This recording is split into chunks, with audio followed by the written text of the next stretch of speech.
Kitobnoma tafakkur va ma'rifat sari yo'l. Har bir kitob yangi bir olam. Har bir sahifa yangi bir ilhom.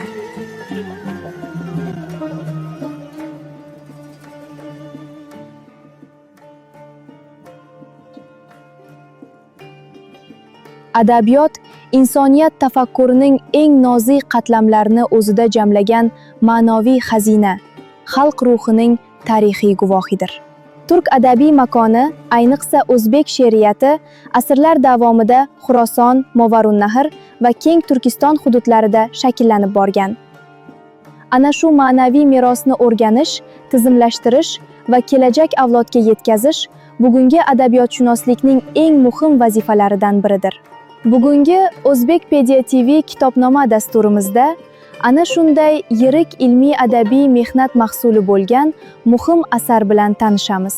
Taqdim etilayotgan asar Afg'oniston turk-o'zbek shoirlari antologiyasining 2-jildi bo'lib, uni taniqli shoir va muhaqqiq Dr. Muhammad Kozim Aminiy yozgan.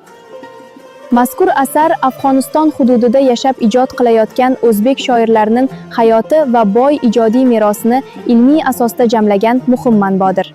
Mazkur kitob Tehron shahrida Eron Islom Jumhuriyati Madaniyat va Islom Irshod vazirligi ruxsati asosida chop etilgan.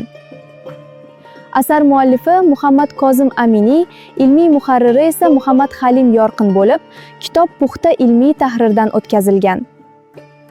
Kitob 620 sahifadan iborat bo'lib, unda 200 nafar o'zbek tilida ijod qiluvchi shoirning tarjimai holi va ijodiy namunalari jamlangan.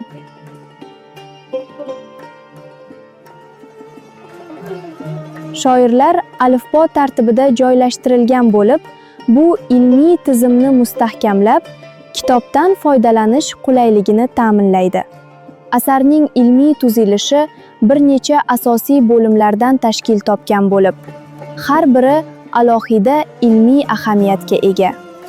Birinchi bo'lim muqaddima va metodologik kirish qismidan iborat bo'lib, asarning ilmiy yo'nalishini belgilab beradi. Keyingi bo'lim tahririy hamda ilmiy izohlarni o'z ichiga oladi va kitobning ilmiy qiymatini yanada oshiradi.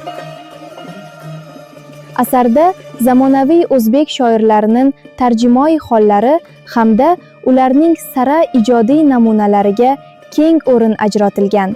Vafot etgan ijodkorlar haqidagi qo'shimcha ma'lumotlar ham keltirilib, ularning adabiy merosi alohida yoritilgan. Kitobda klassik turkiy adabiyot vakillariga bag'ishlangan tarixiy ilmiy bo'lim ham o'rin olib, muhim ma'lumotlar berilgan. Asar oxirida foydalanilgan manbalar va bibliografik ro'yxatlar keltirilib, ilmiy izlanishlar uchun mustahkam asos yaratilgan.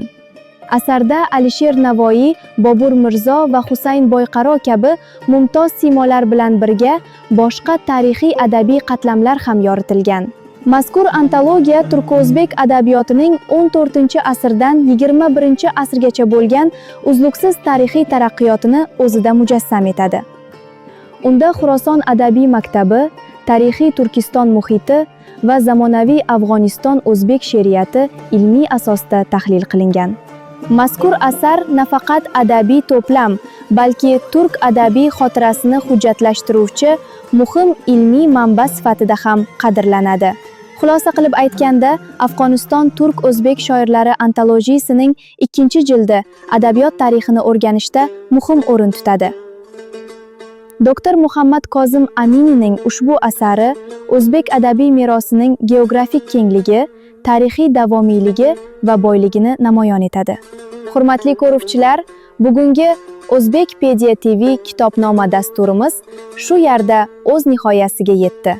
E'tiboringiz va hamrohingiz uchun samimiy tashakkur bildiramiz.